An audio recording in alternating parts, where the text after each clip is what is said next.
Good morning friends. अपेक्षा online English class से अपने यूट्यूब चैनल पर आपका स्वागत करती है। आइए स्टार्ट करते हैं आज का पेपर रिवीजन सेक्टर। आज हमारा पहला क्वेश्चन देखिए आप। पहले हम कंजक्शन को रिवाइज करते हैं और फिर हम टेंस को रिवाइज करते हैं। देखिए आप, mister Varun coming here but also going to any place is related to her past.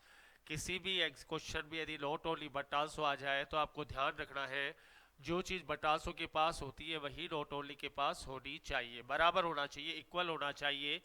और यदि एक कर्ता दो काम करता है तो नॉट ओनली बट आल्सो आखिर में आएगा, और दो कर्ता एक काम करेगा तो not only but also say वाक्य की शुरुआत होगी।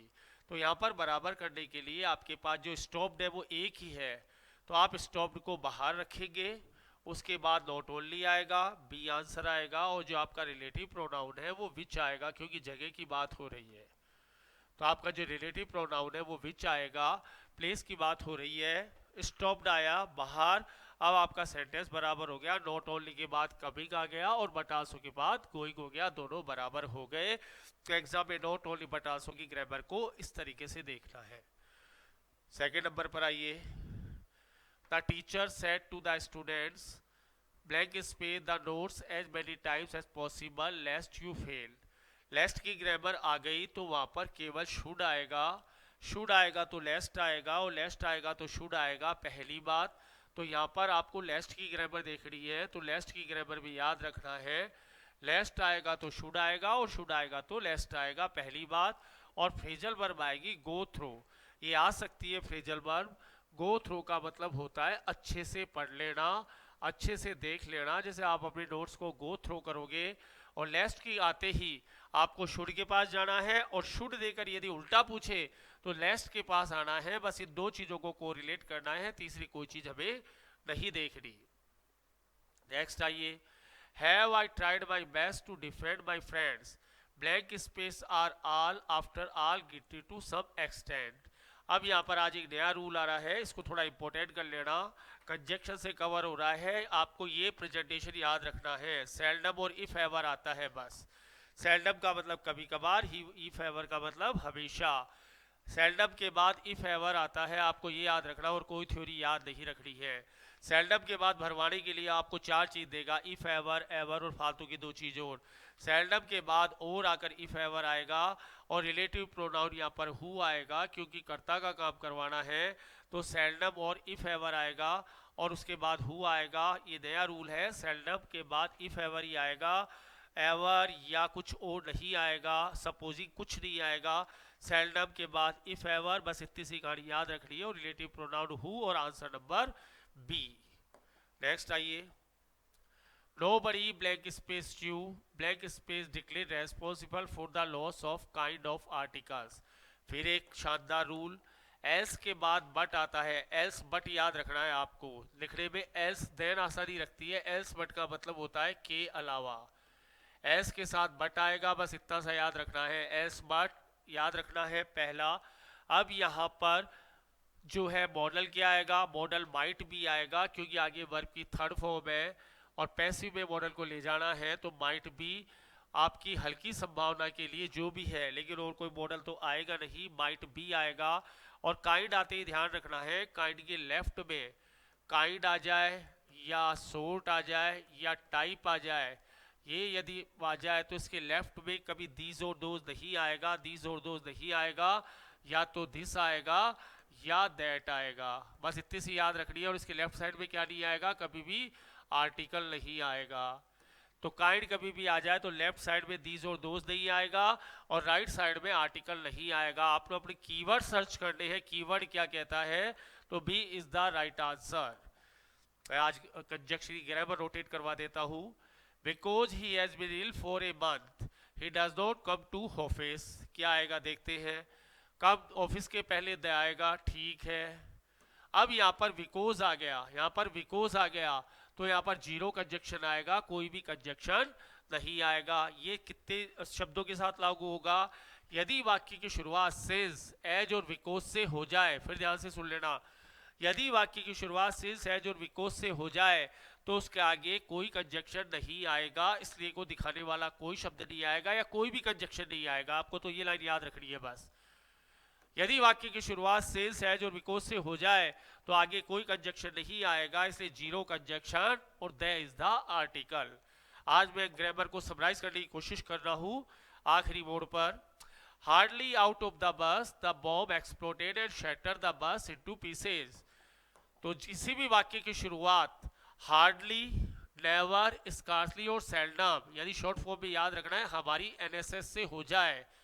याद रहेगा, हार्डली, नेवर, स्कार्सली, सेल्डम से हमारे वाक्य की शुरू हो जाए। दो ग्रामर के पॉइंट लगाना है, एक तो वहां पर इन्वर्जन आना चाहिए, एक वहां पर वहन आना चाहिए। इन दो में से एक क्वेश्चन पक्का तैयार है।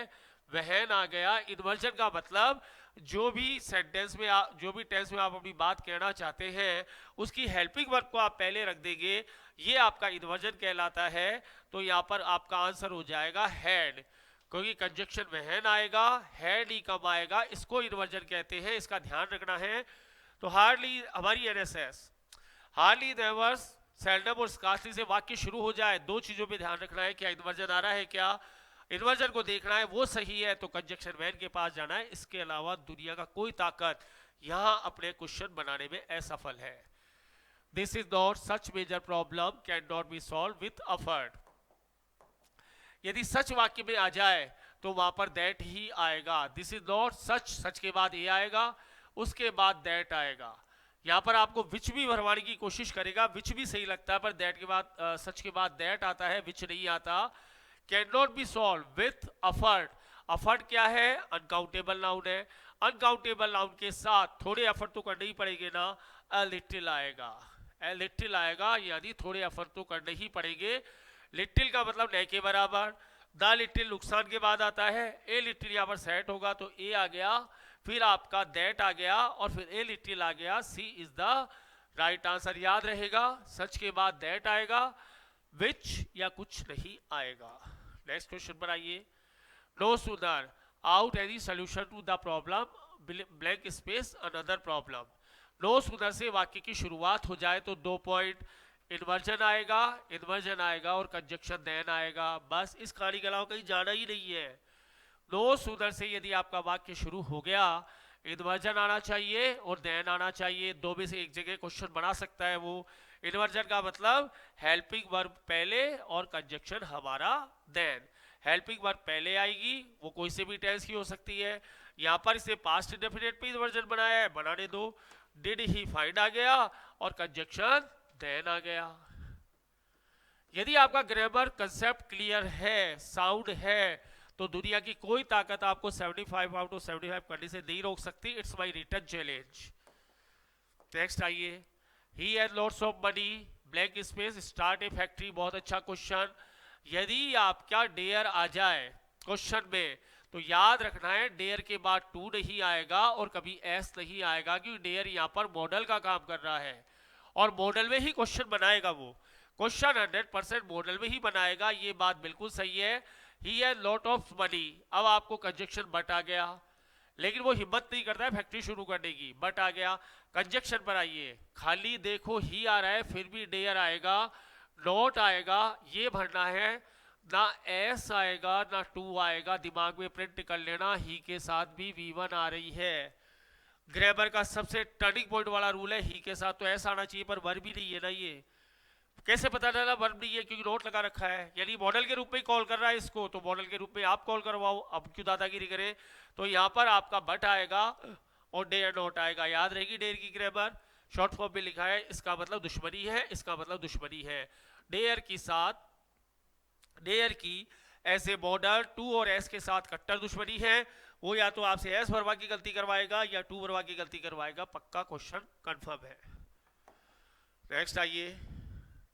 She was to be rejected by any young man wish to make her as his wife. वो इतनी ज्यादा बदसूरत है, इतनी ज्यादा बदसूरत है कि उसको रिजेक्ट कर दिया जाता है किसी भी यंग मैन के द्वारा जो उससे अपनी शादी करना चाहता है, वाइफ बनाना चाहता है। तो हु आएगा, या तो हु आ गया क्योंकि वो खुद ही चाहता है ना। अब आपकी ग्रामर आती है टू के पास। वेरी अगली कभी नहीं हो सकता, क्यों नहीं हो सकता, क्योंकि वेरी अच्छे शब्द को और अच्छा बनाता है। वेरी की क्वालिटी अच्छे शब्द को और अच्छा बनाता है। टू की बीमारी है कि टू बुरे शब्द को और बुरा बनाता है, और इस टू के पहले टू ही आता है, वेरी कभी नहीं आता, इसलिए आपका आंसर होगा टू अगली और हु आएगा। और इसका वो देख लीजिए ग्रामर कंसेप्ट, टू के बाद निगेटिव वर्ड आएगा, पहली बात। बुरे शब्द को और बुरा बनाना हो तो टू, और यदि उसके बाद टू प्लस वी1 आ जाए, टू प्लस वी1 आ जाए तो वाक्य का अर्थ नकारात्मक होता है बिना नोट के। वाक्य का अर्थ नकारात्मक होता है बिना नोट के। ये ग्रामर कंसेप्ट को आप लिख लेना, मैंने लिख दिया है। टू के बाद निगेटिव शब्द है और उसके बाद टू प्लस वी1 आ रहा है तो वाक्य नकारात्मक होगा। तो कहने का मतलब वो इतनी बदसूरत थी कि कोई भी आदमी के द्वारा रिजेक्ट कर दी गई यंग मैन के द्वारा उसकी अत्यधिक बदसूरती के कारण। एक अच्छा grammar concept. 10 years since I from London and settled in this part of the country। अच्छा क्वेश्चन, आने की संभावना अच्छी। सिंस एज ए कंजक्शन आ जाए तो पहला वाक्य प्रेजेंट परफेक्ट में आएगा, दूसरा पास्ट इंडेफिनिट में आएगा। क्लियर कर लेना, पहला वाक्य प्रेजेंट परफेक्ट में आएगा, दूसरा पास्ट परफेक्ट में आएगा। हमें प्रेजेंट परफेक्ट हैव पास्ट हो गया और रिटर्न हमारी V2 हो गई। ये हैज हैव थर्ड फॉर्म हो गया। ए इज द राइट आंसर। 3 तरह के क्वेश्चन बनाएगा, ये दोनों दे देगा और आपसे कंजक्शन पूछेगा तो सिंस आएगा। आपसे एक टेंस पूछ सकता है, आपसे दूसरा टेंस पूछ सकता है, आपसे कंजक्शन पूछ सकता है, माइंड इट। तो सिंस की ग्रामर क्या कहती है, जे कंजक्शन, यदि मुझे कंजक्शन के रूप में कॉल कर रहे हैं आप तो एक वाक्य प्रेजेंट परफेक्ट जाएगा और दूसरा पास्ट इंडेफिनिट आएगा। 3 क्वेश्चन बनने की अच्छी संभावना। बहुत ही अच्छा क्वेश्चन। तो आंसर नंबर ए राइट करके आपको ग्रामर कंसेप्ट इंस्ट्रॉन्ग करना है, सीधी सी बात है। बहुत अच्छा क्वेश्चन, क्वेश्चनों का king. Diamond rules. This is perhaps the same dog bit her while she from return market. पहले तो वाइल की ग्रामर खत्म करते हैं कि वाइल आ गया तो आपका पास्ट कंटिन्यूअस आएगा, यानी वाज रिटर्निंग आएगा। ये तो ठीक है। अब आइए इसकी शानदार ग्रामर पर। यदि किसी भी वाक्य में द ओनली आ जाए, द सेम प्लस नाउन आ जाए, वाक्य में सुपरलेटिव डिग्री आ जाए, समबडी आ जाए, व्यक्ति और जानवर एक साथ आ जाए, माइंड इट, व्यक्ति और जानवर एक साथ आ जाए और वाट आ जाए तो वहां पर केवल और केवल दैट आएगा। 7 स्टार रूल है, बहुत गजब का रूल है। यदि किसी वाक्य में द ओनली प्लस नाउन आ जाए, द सेम प्लस नाउन आ जाए, सुपरलेटिव डिग्री आ जाए, समबडी आ जाए, जानवर और व्यक्ति एक साथ आ जाए और वाट आ जाए तो वहां पर केवल दैट आएगा, दैट आएगा, इसके अलावा कुछ नहीं आएगा। Answer number B. यदि जानवर के साथ हु लिखते हो तो, यदि वहां हु लिखते हो तो जानवर नाराज, और यदि वहां विच लिखते हो तो आदमी नाराज। वैसे हु लिखने की ग्रामर परमिशन देती है लेकिन क्वेश्चन में नहीं देती, क्वेश्चन में तो दैट को ही बुलाती है। क्वेश्चन आने की एक अच्छी संभावना, B is the right answer. इन केसेस को याद कर लेना आप। अब आप उस पॉइंट पर है जहां पर आपको सिर्फ क्रीम तैयार करनी है और कुछ नहीं। Neither Ram nor Shyam going to the circus, पहले ग्रामर तैयार करो। नाइदर नोर के साथ दोनों नाउन सिंगुलर है, वर्ब सिंगुलर आएगी। नाइदर नोर के साथ दोनों नाउन प्लूरल है तो वर्ब प्लूरल आएगी। और नाइदर नोर के साथ एक नाउन सिंगुलर है और एक नाउन प्लूरल है तो प्लूरल नाउन सेकंड नंबर पर आएगी, यानी नोर और के साथ आएगी और वर्ब आपकी प्लूरल आएगी। और यहाँ पर क्वेश्चन दोनों नाउन सिंगुलर है इसलिए वर्ब इज आएगी। मेरे का आज का टारगेट आपको क्वेश्चन के साथ ग्रामर कंसेप्ट क्लियर करना है। देख लीजिए आप, नाइदर नोर दोनों सिंगुलर वर्ब सिंगुलर, नाइदर नोर दोनों प्लूरल वर्ब प्लूरल, एक सिंगुलर एक प्लूरल तो प्लूरल नाउन सेकंड नंबर पर, सेकंड नंबर पर, सेकंड नंबर पर, और वर्ब कैसी प्लूरल आएगी। 3 क्वेश्चन एक साथ तैयार, 3 आइदर और के क्वेश्चन तैयार, 3 और 3 6, 2 नोट ओनली बटास इसी रूल पर, 6 और 2 8 क्वेश्चन है। इस 13वें नंबर पे क्वेश्चन पे तैयार कर लेना कंसेप्ट। कोई दिक्कत हो तो मुझसे क्लियर कर लेना। The newsman was doubtful, blank space the man had been run over by some vehicles. Okay, ये डाउट की ग्रामर लाइए पहले तो। डाउट और डाउटफुल वाला वाक्य यदि आपका सकारात्मक है, अफर्मेटिव सेंटेंस है तो इफ और वेदर आएगा, इफ और वेदर आएगा, माइंड इट। यहां पर इफ और वेदर आएगा,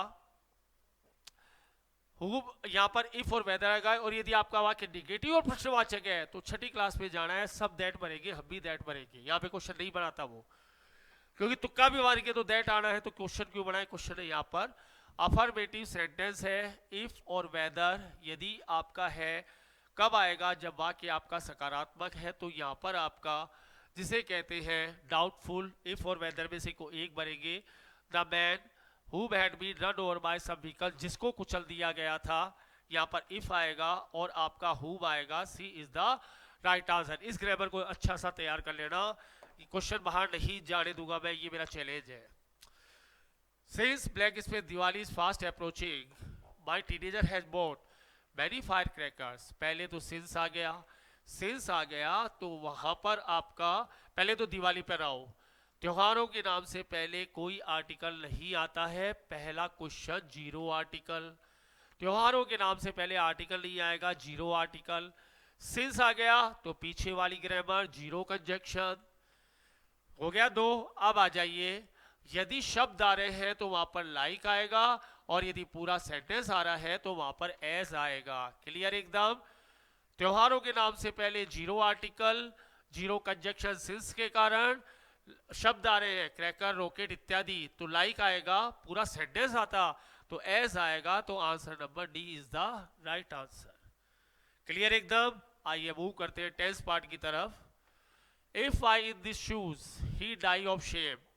इफ की पॉसिबल कंडीशन देखो, इफ की पॉसिबल कंडीशन कहती है मैं होता तब वर आएगा, मेरे पास होता तब हेड आएगा इफ के साथ, और जो सेकंड पार्ट है उसमें कुड और वुड के साथ V1। ये इफ की इम्पॉसिबल कंडीशन है। तो इफ आई वर आ गया और रिजल्ट पार्ट में क्या आ गया, वुड आ गया।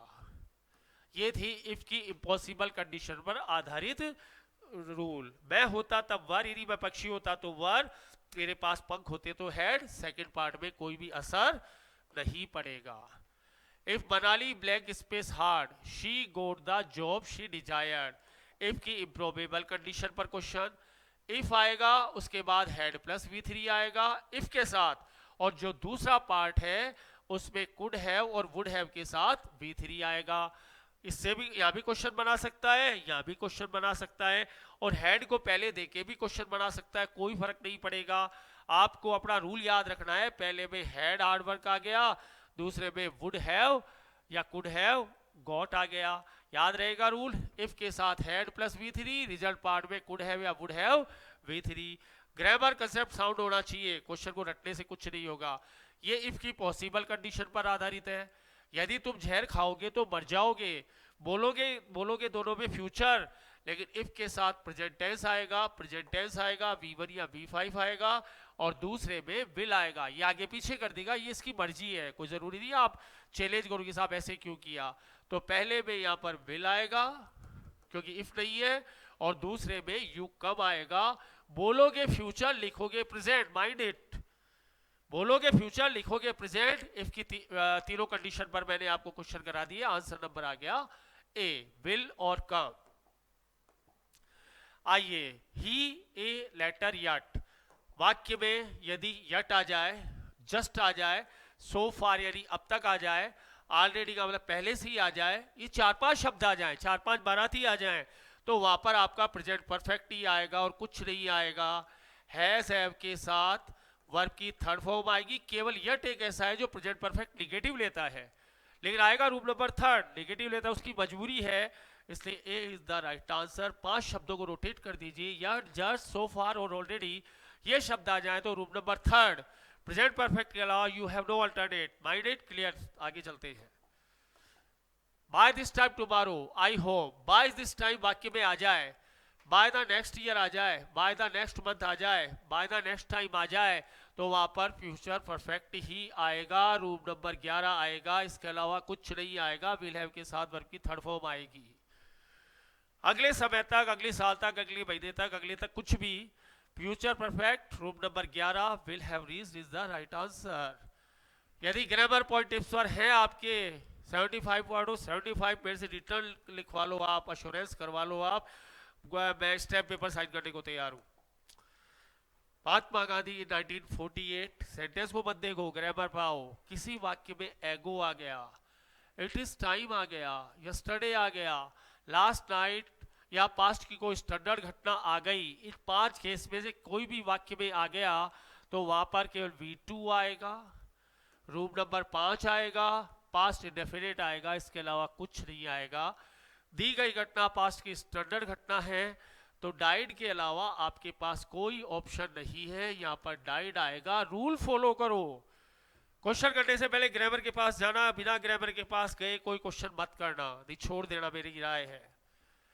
ही for Patna to apply for post of principal. पहले तो आर्टिकल की ग्रामर कि खाली पोस्ट लगा दिया तो पोस्ट से पहले दे आ जाएगा। कोई कहता सर ये होता ही नहीं, यहाँ पर खाली प्रिंसिपल होता तो दे वहां ले लेता। यानी दे प्लस डेजिग्नेशन आ सकता है, यानी पद का नाम, और यदि पोस्ट लगा दिया जाए तो दे पोस्ट के पास चला जाएगा, डेजिग्नेशन को छोड़ देगा। ये तो आर्टिकल की ग्रामर। अब बोले सर टेंस कौन सा भरे? वैसे तो फ्यूचर की घटनाओं के लिए आपका विल प्लस वी1 आता ही आता है, लेकिन एग्जाम में विल प्लस वी1 नहीं पूछेगा। फ्यूचर में आपकी कोई घटना नियत है तो वो आप प्रेजेंट इंडेफिनिट में भी लिख सकते हैं। फिक्स इंडेफिनिट फ्यूचर हमेशा फ्यूचर प्रेजेंट इंडेफिनिट और फ्यूचर इंडेफिनिट किसी में से भी लिखा जा सकता है, मगर एग्जाम हमेशा प्रेजेंट इंडेफिनिट को ही कॉल करवाएगा, क्योंकि पता है आप कंफ्यूज होंगे। तो यहाँ पर आपका leaves is the right answer, leaves is the right answer present indefinite को फॉलो करते हुए। तो ऐसा नहीं देगा विल लीव, देखो विल लीव मैंने भी कर दिया है लेकिन मैंने घुमा दिया, जीरो आर्टिकल कर दिया, तो इस ऑप्शन के पास आप चाहकर भी दिए जा सकते, आना तो बी के पास ही पड़ेगा आपको। ऑयल ऑन वाटर, क्वेश्चन को मत देखो। यदि वाक्य में आदतन कार्य आ गया, सार्वभौमिक सत्य आ गया, वैज्ञानिक तथ्य आ गया, कोई कहावत आ गई, नाच न जाने आंगन टेढ़ा, मैथमेटिकल फैक्ट आ गया, 2 और 2 4 होते हैं, ऐसा ये पांचों में से कोई एक आ गया तो वहां पर केवल प्रेजेंट इंडेफिनिट आएगा, रूम नंबर 1 आएगा, या तो V1 आएगी या V5 आएगा। तो ऑयल ऑन वाटर एक साइंटिफिक फैक्ट है, पानी में आप डालते हो तेल वो तैरता है, यहाँ पर फ्लोट्स आएगा, A is the right answer. यहाँ पर आपका फ्लोट्स आएगा। क्लियर पांचों? Habitual act, universal truth, scientific truth, proverb और mathematical fact. Tendulkar generally very well, keyword पर जाइए, वाक्य में जनरली आ जाए सामान्यतया, ऑफन अक्सर आ जाए, ऑलवेज हमेशा आ जाए, ट्वाइस 2 बार, 3 बार, 4 बार आ जाए, समटाइम कभी कभी आ जाए, ये वर्ड आ जाए, ये वर्ड आ जाए, तो वहां पर प्रेजेंट इंडेफिनिट आएगा और कुछ नहीं आएगा, कीवर्ड है ये और कुछ नहीं है। तो यहाँ पर प्लेस आएगा, A is the right answer. किसके कारण? जनरली के कारण। यहाँ जनरली नहीं होता तो टेंस कोई सा भी यूज कर सकते थे, फिर तो हमारे पास प्रतिबंधित है ये। Generally, often, always, twice, sometime, present indefinite. At present he two is teacher, grammar पर आइए, वाक्य में एट प्रेजेंट आ जाए यानी अभी भी, नाउ यानी अब, नाउ इट इज आजकल, ये 3 वर्ड आ जाए, at present, now, now it is, तो केवल प्रेजेंट कंटिन्यूअस, इसके अलावा कुछ नहीं। तो यहाँ पर इस टॉकिंग आएगा, A is the right answer. किसके कारण? एट प्रेजेंट के कारण। कीवर्ड को पकड़ो, कीवर्ड सबसे इंपॉर्टेंट होता है। वो कब आएगा? जब कहा ग्रामेटिकल कंसेप्ट शानदार है तो आएगा, नहीं तो लोगों की हालत देखना पेपर में। I college before the bell, grammar concept पर। भूतकाल में 2 घटनाएं साथ चली थी, जो घटना पहले समाप्त होगी वो हेड प्लस V3 के साथ, जो घटना अधूरी रह गई वो V2 के साथ। पहले वो कॉलेज पहुंचा, वो हेड प्लस V3 के साथ जाएगा, रूम नंबर 7 से कवर होगा, और बाद में घंटी बजी तो यहाँ पर आपका रैंक आएगा, वहां पर हेड रीस्ट आएगा। ग्रामर कंसेप्ट रूम नंबर 7 में लेके जाना है। 7 क्या कहता है? भूतकाल में 2 घटनाएं साथ चली थी, जो घटना पहले समाप्त हुई वो हेड प्लस V3 में, जो उसके बाद समाप्त हुई वो V2 में। रूम नंबर 7 से ग्रामर को क्वेश्चन नंबर 26 को खत्म करना है। आपको हथियार लेकर जाने हैं कि कौन से रूम का कहां से कनेक्शन हो रहा है। देखो आप पेपर में क्या जबरदस्त वो आएगा। आई वर्किंग फॉर 2 आवर्स, जहां समय आ गया, जहां समय आ गया वहां पर रूम नंबर 4 आएगा। Have been, has been, B4 present में। रूम नंबर 8 आएगा, हैड बीन प्लस B4, और रूम नंबर 12 आएगा, will have been plus B4। यानी घड़ी 4 कमरों में है, 3 कमरों में है। Room number 4, room number 8, room number 12। 4 में रहता है have been, has been, B4, 8 में रहता है हैड बीन, B4, 12 में रहता है विल हैव बीन, B4। यहाँ पर कोई सा आंसर हो सकता था, मगर आज हमने हैव बीन को ही आंसर बनाया है, बाकी को रख दिया, लेकिन ये इनमें से कोई भी आ सकता है। यानी 3 क्वेश्चन करो, जैसे ही घड़ी खोल देंगे, ये घड़ी खोल देंगे, रूम नंबर 2 में जाएंगे, रूम नंबर 6 में जाएंगे, रूम नंबर 10 में जाएंगे। Is M R B4, वाजबर B4 और विल बी B4। कहानी क्लियर? नेक्स्ट आइए। At this time tomorrow he A newspaper, कल सुबह तक इस टाइम वो न्यूज़पेपर पढ़ रहा होगा। रूम नंबर 10 में जाना है। भविष्य काल में कोई भी काम यदि आप पॉसिबिलिटी में रन करते हैं, भविष्य काल पॉसिबिलिटी, काम रनिंग में है, काम रनिंग में है, तो विल बी के साथ B4 आएगा, रूम नंबर 10 आएगा, तो विल बी राइटिंग आएगा। A is the right answer. आज हमें आंसर से मतलब नहीं, आज ग्रामर फंडामेंटल स्ट्रोक कर रहे हैं हम कि ग्रामर कैसे घूमेगी, ग्रामर ऐसे घूमेगी। He behaves as if he a king, as if और एज दो वाक्य में आ जाए, एज इफ और एज दो वाक्य में आ जाए, एज इफ और एज दो वाक्य में आ जाए और वहां पर शब्द दे रखा है तो वर आएगा, वर आएगा, वर आएगा, और पूरा वाक्य देख रखा है तो हेड प्लस V3 आएगा। दो क्वेश्चन का, दो नहीं, दो तो खुद ही है, दो इसके आंसर, यानी 4 क्वेश्चन कंसेप्ट यहाँ पर एक साथ तैयार। तो ही बिहेव्स, वो व्यवहार करता है एज इफ ही वर, यहाँ पर वर आएगा, इसके अलावा कुछ नहीं आएगा। वर पे भी क्वेश्चन बना सकता है, एज दो भी दे सकता है, कंफ्यूज नहीं होना है।